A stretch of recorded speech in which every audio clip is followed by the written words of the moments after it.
yerin altında. 65 metrelik kısım ve hep birlikte kullanmayı Allah nasip eder. Genciyle, çocuğuyla, yaşlıysa suyun etrafında orta ölçekli bir büyük şehrin nüfusu kadar Gaziantep'te Suriyeli kardeşlerimiz var. Bunların aşa, bunların işe, bunların hayatlarını sürdürebilecekleri ihtiyaçlarının karşılanması gerek. Bu şehir bunu da başarıyor. Döviz gibi, faiz gibi, enflasyon gibi bir kısım uzun zamandır unuttuğumuz sorunlarla yeniden karşılaştık. Bu millet öyle bir millet ki ne zaman zora ve dara düşsek hem Rabbimin yardımıyla hem de milletin büyük özgüveni, büyük fedakarlığıyla bu engelleri bir bir aşarak geldi.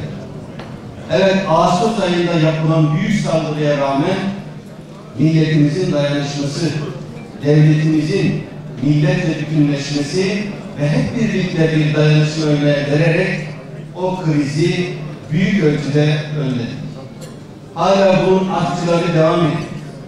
Enflasyondaki yükseklik, faizlerdeki hala bize göre yüksek durum, dövizin hala istediğimiz noktada dengeye gelememesi, bunlar bizim için önümüzdeki dönemde de sorun alanlar.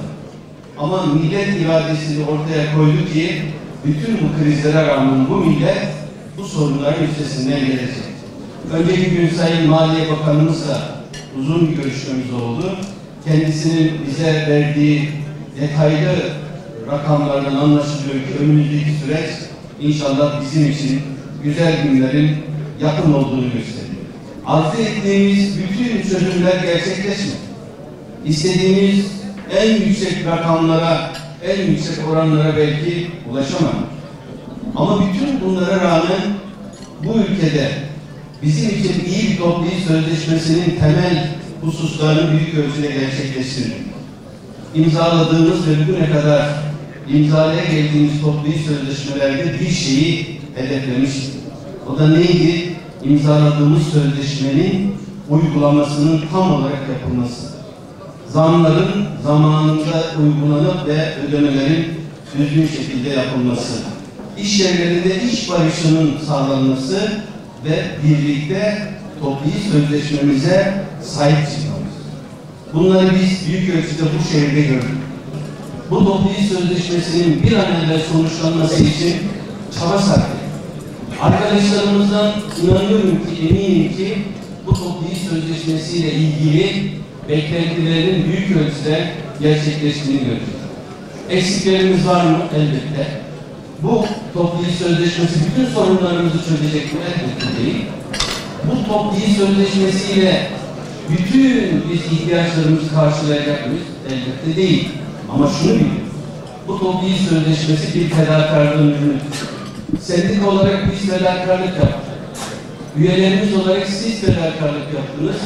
Belediyemiz, belediye başkanımız ve şirketimiz de fedakarlık yaptı. Bütün bu fedakarlıkların üzerine bu toplu iş sözleşmesi ortaya çıkmıştır. Ben inanıyorum ki Rabbim bu toplu iş sözleşmesiyle elde ettiğimiz bütün kazanımları helal bir şekilde bereketli kılsın ve sizin ananızın ak sütü gibi helal olan bu alacaklarınıza inşallah Rabbim huzur içerisinde yemeği, huzur içerisinde harcamayı nasip etsin. Huzur aslında sadece ülkemiz için değil, bütün dünya için çok büyük bir değişim ve reform.